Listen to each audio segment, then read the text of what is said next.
Itu dia, selamat pagi Malaysia membuka tirai pada hari ini untuk kita bersiaran sekali lagi. Hari ini saya rasa hari yang cukup istimewa. Hari pertama bulan November tahun 2022. 2 bulan lagi kita akan beralih kepada tahun 2023. Apapun pada bulan ini adalah satu perkara yang cukup istimewa yang kita nanti-nantikan, iaitu pilihan raya umum yang ke-15. Dan hari ini kita bersiaran sekali lagi untuk edisi 1 November 2022. Saya Ridwan bersama dengan Raja Sufia akan bersama dengan anda selama 3 jam. Ya, insya-Allah pelbagai intipati akan kami sajikan kepada anda sebentar saja lagi. Tapi apapun, diharapkan anda semua dalam keadaan yang baik, sihat walafiat, dan juga bagi anda yang mungkin sekarang ini dalam perjalanan ke ofis dan sebagainya, hati-hati di jalan raya sebab sekarang ni tengah hujan ni di KL. Kalau di Kuala Lumpur sekarang tengah hujan, di studio ini juga sejuk. Yang paling penting adalah kena sentiasa semak tinjauan cuaca yang dikeluarkan oleh Met Malaysia lah. Kalau semalam, kalau kita lihat berita yang dilaporkan, ribut telah pun melanda di beberapa kawasan di Terengganu yang menyebabkan berlakunya bumbung tercabut daripada rumah dan sebagainya. Kerosakan yang teruk berlaku di Terengganu dan kita dapat saksikannya di sini. Ini adalah antara yang dapat digambarkan adalah detik-detik hujan lebat dan angin kencang melanda di Kampung Udang, Marang, Terengganu petang semalam. Jadi ini adalah video yang dirakam oleh orang awam yang mana menyaksikan kerosakan telah pun berlaku di sana. Dan juga kalau kita dapat saksikan juga kerosakan ini merupakan satu kerosakan cukup besar. Salah satu berita yang dapat kita baca juga, Sophie, adalah berkaitan dengan kerosakan ini.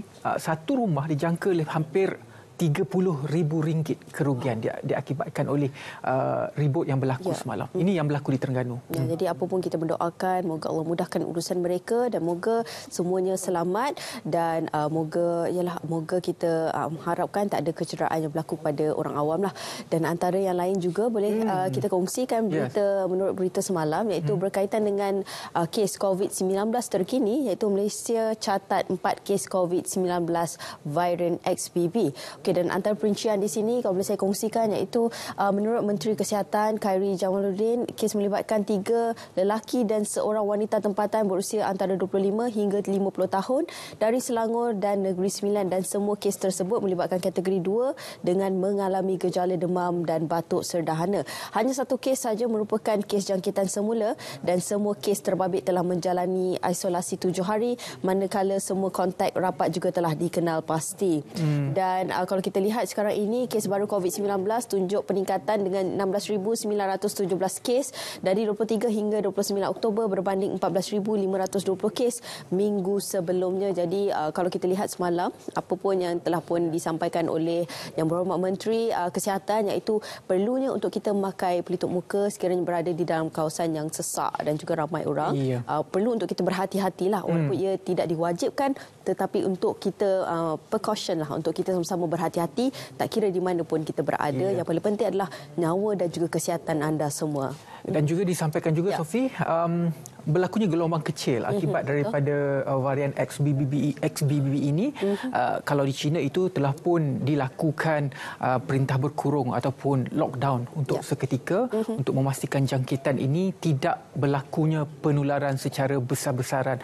Justru kebimbangan itu menyebabkan antara kenyataan yang dikeluarkan oleh Yang Berhormat Menteri Kesihatan juga, yang mana pelindungan dari COVID-19, Malaysia bakal terima vaksin bivalent keluaran Pfizer pada bulan hadapan. Jadi ia akan membabitkan perolehan tambahan dan tempahan vaksin itu menggunakan perolehan sedia ada. Jadi KKM menyarankan pengambilan dos penggalak kedua terutama kepada golongan berisiko, walaupun ketika ini ia tidak mewajibkan kepada seluruh rakyat Malaysia, dan ia digalakkan kepada mereka yang bermasalah kronik sistem imun lemah, ibu mengandung, petugas barisan hadapan, di samping mereka yang bertugas pada pilihan raya umum yang ke-15 nanti. Dan antara yang lain juga, iaitu kami kongsikan, jika PRU 15 ketika banjir, JPPM Kelantan sedia bawa pengundi keluar tunai tanggungjawab. Dan antara perincian di sini iaitu 44 bot dan 11 lori dalam keadaan bersedia bagi membawa pengundi jika pilihan raya umum ke-15 berlangsung ketika banjir. Dan pengarah Jabatan Bomba dan Penyelamat Malaysia Negeri Kelantan, Penolong Pesuruhanjaya Bomba Zainal Madasin berkata persediaan logistik itu akan diberi keutamaan kepada beberapa daerah yang sering dilanda banjir, dan antara yang lain cuti pegawai dan anggota juga dibekukan berikutan kemungkinan berhadapan dengan dua situasi besar iaitu PRU15 dan banjir dalam masa yang sama. Malah anggota juga turut disarankan mengundi pos terutama bagi mereka yang bertugas di kawasan berisiko banjir. Ya. Bila kita bercakap tentang banjir juga, kesiapsiagaan ini bukan sahaja dilakukan oleh agensi-agensi kerajaan yang berkaitan, badan-badan berwajib dan seperti dan sebagainya, tetapi masyarakat itu sendiri telah pun mengambil inisiatif. Contohnya di Taman Seri Muda yang mana telah pun berlaku banjir besar pada tahun lepas.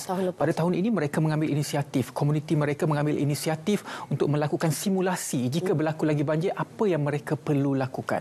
Jadi betul, tanggungjawab itu bukan terletak pada agensi semata-mata, bomba, JPM dan sebagainya, tetapi ia juga terletak di bahu kita, bahu masyarakat, bagaimana untuk kita menghadapi situasi yang bakal berlaku ini, yang dijangkakan peralihan monsun timur laut ini cuaca buruk akan bakal berlaku selepas daripada 15 November 2022. Betul.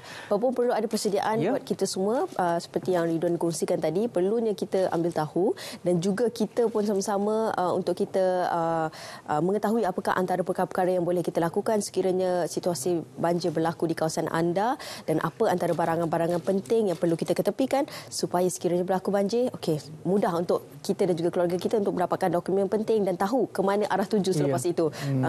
Tidaklah menjadi satu persoalan tunggu siapa nak menyelamatkan kita sebagainya kan. Kita tahu apa yang perlu kita lakukan. Dan beg khas juga yang telah pun kita aware di media sosial, banyak telah pun dikongsikan apa yang perlu ada dalam beg tersebut, telah pun dikongsikan. Jadi itu adalah persediaan-persediaan yang perlu kita lakukan. Apapun sentiasa update dengan perkembangan dan juga maklumat terkini yang diberikan oleh agensi-agensi yang terlibat untuk proses menyelamat. Baiklah, hari ini banyak yang akan kami kongsikan kepada anda sehingga pukul 11 nanti. Pastinya juga topik berkaitan dengan PRU kita akan bawakan. Hari ini kita akan mengangkat isu integriti dalam demokrasi. Bagaimanakah kita sebagai pemilih ini melihat seorang pemimpin yang berintegriti itu merupakan salah satu pemimpin yang perlu kita pilih untuk pilihan raya umum yang ke-15 nanti. Banyak perkongsian menarik yang akan kami sajikan kepada anda selepas ini. Tapi sebelum itu, izinkan kami untuk berhenti berehat seketika. Kita kembali selepas ini. Selamat pagi Malaysia. Assalamualaikum.